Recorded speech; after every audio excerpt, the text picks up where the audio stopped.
Existem diagnosticadores mediúnicos que seguem os passos de Edgar Cayce, quem primeiro desenvolveu os diagnósticos pela hipnose. Alguns curandeiros obtêm uma precisão próxima da de Cayce. Alguns deles nunca veem seus pacientes. Alguns deles usam um objeto como uma vareta ou um pêndulo em seu diagnóstico. Mas o poder não está no objeto, está no operador. E o grau de sucesso é proporcional ao grau de envolvimento do curandeiro com o mundo espírita, com o oculto. Muitos deles sabem que os espíritos fazem a cura, mas nem todos querem identificar a si mesmos como demônios. Eles dizem que a cura vem de seu eu superior.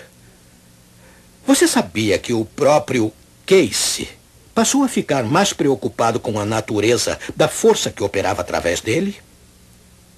Chegou uma época em que ele suspeitava que, e estou citando suas palavras, o diabo podia estar me tentando a fazer seu trabalho operando através de mim, quando eu estava presunçoso demais para achar que Deus havia me dado poderes especiais. Imagine, mas Cayce, como muitos outros, caiu na cilada. Ele não conseguiu ludibriar, nem deter as forças que trabalhavam através dele. Há uma coisa muito interessante com relação às receitas mediúnicas. Algumas são apenas ideias simples, inofensivas e antiquadas. Outras prescrevem drogas mais recentes, a despeito do curandeiro não ter qualquer curso de medicina e não saber sequer ler. Ele pode estar simplesmente repetindo o que uma voz está lhe dizendo em seu ouvido. E pense sobre isso. Algumas dessas receitas mediúnicas podem não funcionar se receitadas por um médico sem vínculo com o oculto. E algumas delas podem ser perigosas se receitadas por um médico não mediúnico, mas totalmente inofensivas se receitadas por um curandeiro do oculto. Certa vez, uma potente droga foi receitada em uma quantidade que mataria uma dúzia de pessoas. Mas, evidentemente, o paciente do curandeiro não sofreu coisa alguma. Tenha em mente que muitas vezes um diagnóstico mediúnico está errado. Aí perde-se tempo e danos são causados. E mesmo quando a cura aparente acontece, geralmente é temporária. Muitas vezes a doença é simplesmente transferida para outra parte do corpo, ou pior, para a mente. Mas seja lá o que se diga em contrário, existem curas, meu amigo. O sobrenatural está em ação. E existem alguns milagres de cura inegáveis. Se você está doente, mesmo em estágio terminal, existem lugares onde você pode ir e ser curado. Mas você está disposto a pagar o preço? E você sabe qual é esse preço?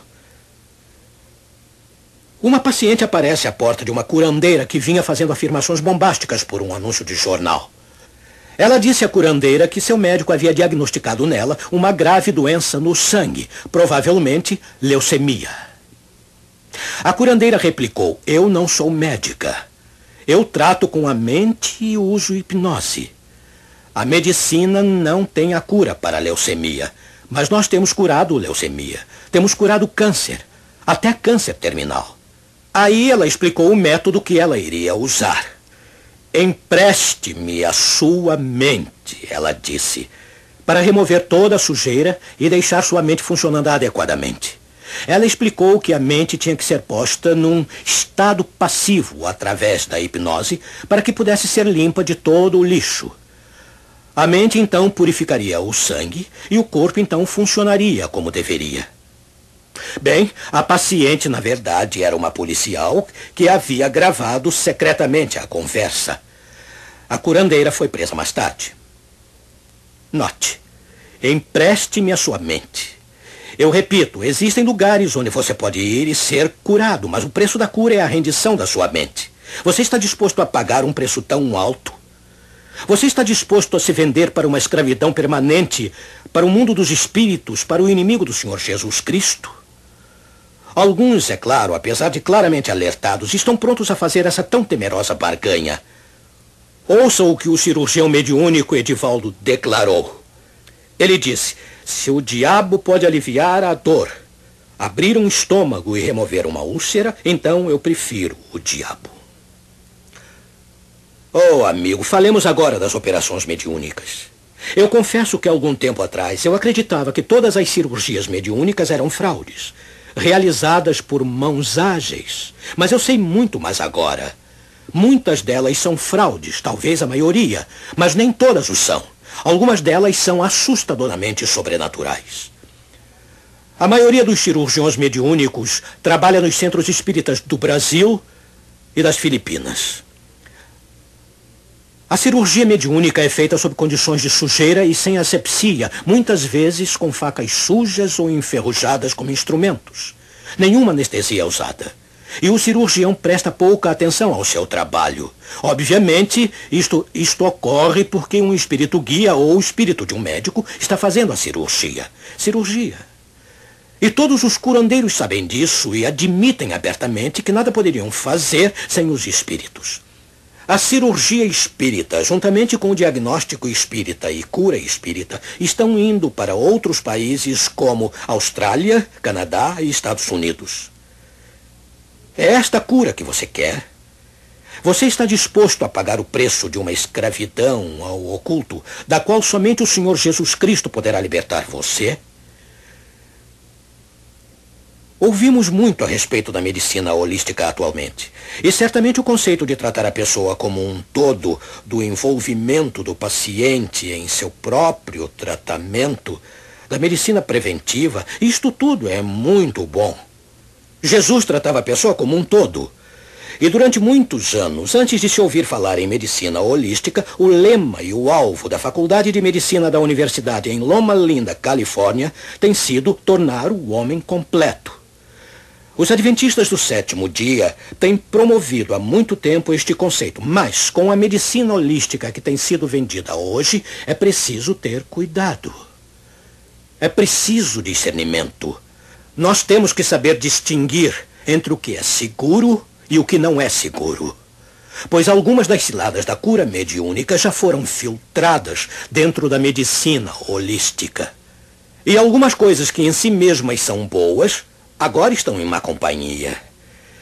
Vejamos o biofeedback, por exemplo. Sem dúvida não há nada errado com a máquina, com as funções de um feedback do corpo. Mas o problema é que muitos, se não a maioria dos operadores de feedback, estão envolvidos, pelo menos até certo ponto, com o oculto.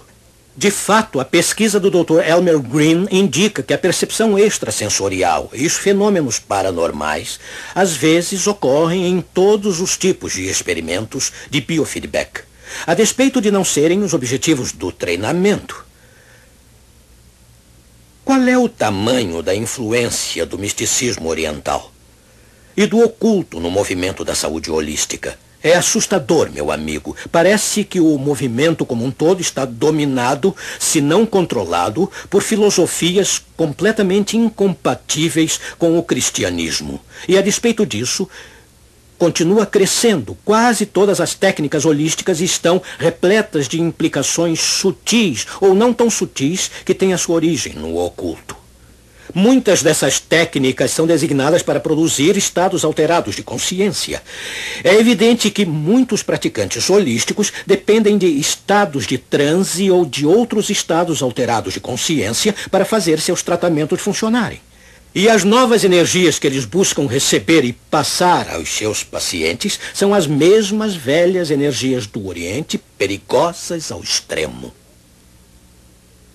Ao que parece, poucos centros holísticos por todo o mundo escaparam do envolvimento com o oculto. A literatura deles revela isso. É só olhar. Os cursos que eles ministram denunciam isso. Calcula-se que provavelmente 80% a 90% das palestras feitas a respeito da saúde holística apoiam o oculto de um modo ou de outro. Você pode ver, portanto, que o papel do médico individual, a quem confiamos nossas consultas, nosso tratamento de saúde, torna-se vitalmente importante. Sem dúvida, seria injusto presumir que um médico está individualmente envolvido com o oculto só porque muitos de seus colegas estão. Por outro lado, chegou um momento de extrema cautela. E não é mais seguro assumir o não envolvimento? Ora, você pode estar dizendo tudo isso é muito interessante, Pastor Vanderman, incrível, até assustador. Eu aprendi bastante. Mas, amigo, enquanto você não se conscientizar que os anjos do mal estão ao nosso redor, num mundo invisível e que estão batalhando pelo controle de nossa mente, da sua e da minha, você não terá entendido. É mais do que apenas interessante. Esses agentes de Satanás, se lhes permitirem, desviarão nossa mente.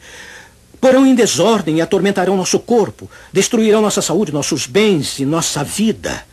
E eles tentarão, com certeza, usar tudo o que acontece a nós, tudo de bom e tudo de ruim, para conseguir a nossa total destruição. Por outro lado, o Senhor Jesus fará tudo o que puder para nos salvar. Ele é mais forte que o inimigo. E ele mandará, esteja certo, todos os anjos do céu em nosso socorro, mas não nos deixará ficar sob o poder do inimigo contra a nossa vontade. Mas temos que pedir essa ajuda. Ela não nos será imposta. Você e eu, neste exato momento, com a nossa própria permissão, estamos sob o controle de um poder ou de outro. Mas a escolha é nossa. Maravilhoso Jesus. O que temos aprendido sobre o inimigo apenas nos faz amar mais a Jesus, pois a beleza do seu caráter, em contraste, se destaca como uma estrela brilhante contra a noite escura. Você está deixando cada ataque do inimigo aproximar você mais do Salvador? E aprofundar o seu relacionamento com ele? Espero que sim. Pois somente em suas mãos estaremos todos seguros. Vamos orar. Deus Pai, temos que nos conscientizar desta assustadora verdade. Com nossa permissão, ficamos expostos a um poder ou a outro. Obrigado, Deus, por podermos escolher. Não somos iguais a rolhas vagando em um mar de incertezas. Fomos feitos à imagem de Deus, com o poder de escolha. Ajuda-nos a usá-lo agora, mesmo para nossa segurança eterna, colocando-nos sob teus cuidados, sob a proteção do Salvador do mundo, o Senhor Jesus Cristo. Em teu nome nós o aceitamos. Pedimos que essa amizade eterna nos seja garantida neste momento. E em nome dele nós a selamos. Amém.